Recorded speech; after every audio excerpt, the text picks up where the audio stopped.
Assalamualaikum warahmatullahi wabarakatuh, sahabat dan rekan tani. Semangat siang. Hari ini kami akan melakukan pemilihan gabah yang nantinya mau kami jadikan sebagai bibit untuk musim tanam tahun depan. Karena sepertinya untuk varietas IR64 yang kami tanam ini cocok ya untuk lahan kami. Apalagi yang kita lakukan ini secara proses budidayanya kan dengan penerapan full nutrisi SAS, sehingga nanti kedepannya bila kita budidayakan yang kita ambil bibitnya dari sini sudah terbiasa dengan pola budidaya yang kita lakukan, sehingga tidak memerlukan energi untuk adaptasi pada lahan maupun teknis budidaya. Nah, itu Rian sedang melakukan ani-ani ya, pemilihan bibit dengan mengambil malai dan bulir dari tanaman dengan kriteria yang sudah saya jelaskan pada beliau. Cara ini sebetulnya sudah dilakukan turun-temurun oleh nenek moyang kita. Maka ada istilah bibit, bobot, dan bebet yang menggambarkan bagaimana nenek moyang kita itu memperlakukan tanaman dari awal, dimuliakan dengan memilih bibit. Nah, di sini saya tertarik untuk mengambil bibitnya karena memang kondisi tanaman IR64 kami ini secara performanya, terutama penampilan gabah dan bulirnya itu di atas rata-rata performan standar dari IR64 itu sendiri.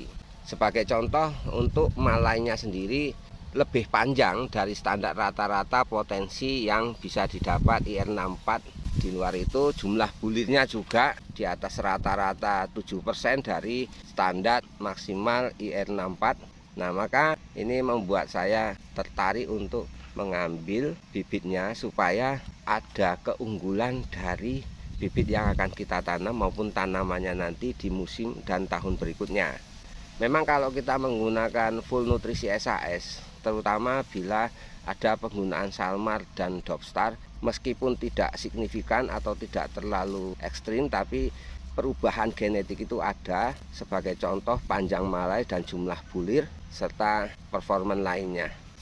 Nah, adapun cara saya dalam memilih tanaman yang akan kita jadikan sumber bibit nanti, yang pertama secara kuantitas dan yang kedua secara kualitas. Secara kuantitas bisa dilihat dari kondisi gabahnya, malainya, kemudian performa tanaman, kejaguran, tinggi rendahnya. Nah, di sini kita mengambil tanaman yang performanya bagus, malainya panjang, bulirnya padat dan sampai pangkal terisi. Kemudian jumlah anakannya di atas 40. Tinggi tanamannya sedang, tidak terlalu tinggi juga tidak terlalu pendek dibandingkan standar rata-rata IR64. Dari jumlah anakannya yang kita ambil adalah rumpun tanaman yang anakan produktif di atas 95%. Maka kita pilih-pilih spot-spot ya untuk ngambilnya. Selanjutnya kriteria secara kualitas tanaman, kita tidak memilih tanaman border atau tanaman di pinggir galeng. Karena tanaman di pinggir galeng jelasnya secara standarisasi teknis budidaya maupun kondisi lingkungan tidak mencerminkan kondisi rata-rata standar tanaman.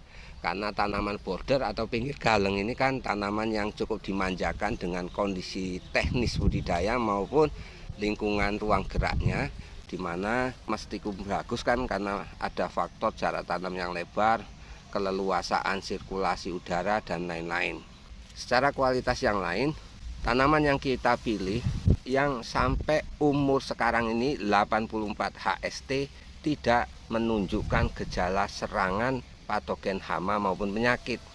Kalau tanamannya bagus, rumpunnya timbun, anakan buahnya, kualitas gabahnya juga oke, malanya oke, semua oke, tapi apabila ada salah satu dari anakan di rumpun tersebut menunjukkan pernah terjadi gejala serangan hama penyakit, tidak kita pakai.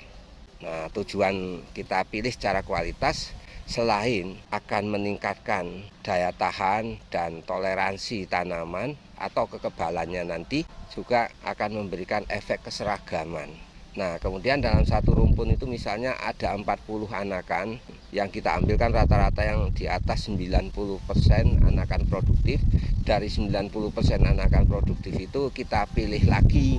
Misalnya dari 40 anakan yang bisa mengeluarkan mala itu ada 36 anakan, kita tidak bisa memilih semua.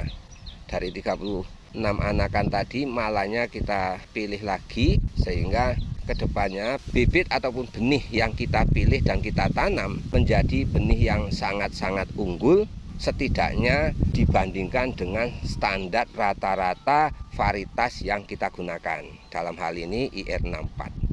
Kemudian diharapkan menjadi lebih unggul terhadap ketahanan dan toleransi serta imunitasnya. Karena dengan penggunaan nutrisi SAS ke tanaman padi kami secara teknis dipastikan akan mendongkrak daya tahan imunitas dan ketahanannya terhadap kondisi lingkungan, baik cuaca, hama dan penyakit, serta teknis budidaya. Di lain daripada itu, karena kita pilih dari tanaman yang punya potensi produksi yang tinggi, maka insya Allah produktivitasnya juga akan meningkat. Keseragaman dari tanaman juga lebih homogen, dan juga secara kualitas dan kuantitas pertumbuhan tanamannya nanti lebih bisa diandalkan. Ya, tak ubahnya kalau TN itu dia menseleksi dari yang terbaik-terbaik dari setiap angkatan menjadi Kopassus atau tentara elit lainnya. Ya, seperti itulah yang kita harapkan. Ya, meskipun sama-sama dia dari TNI, tapi kan kelasnya itu beda. Kelas secara keterampilan, kelas secara produktivitas, kelas secara ketahanan, dan yang lain-lain. Ya, begitu juga ketika kali ini kami memilih bibit dari varietas IR64. Karena di sini rata-rata pada musim pertama itu kan nanamnya IR64 ya. Berarti tahun depan di musim pertama itu nanamnya IR64. Tapi setidaknya kita menanam IR64 yang sudah diunggulkan, dalam arti sudah melalui proses pilihan seleksi yang lumayan ketat, sehingga kedepannya kita harapkan ada sedikit perubahan-perubahan genetik IR64 yang kita budidayakan agar lebih unggul dan lebih unggul. Saya yakin bagi teman-teman yang sudah paham varietas IR64 secara karakter dan deskripsinya dengan kondisi IR64 yang ada saat ini pasti sedikit berbeda dari rata-rata kebanyakan biasanya ya, yang lumrah standarnya, terutama dari kondisi panjang malai dan jumlah bulir serta kualitas tanamannya. Oke, demikian sahabat dan rekan tani, semoga dengan kajian ini memberikan manfaat terbaik untuk saya pribadi dan keluarga serta sahabat dan mitra SAS lainnya. Barakallahu fikum.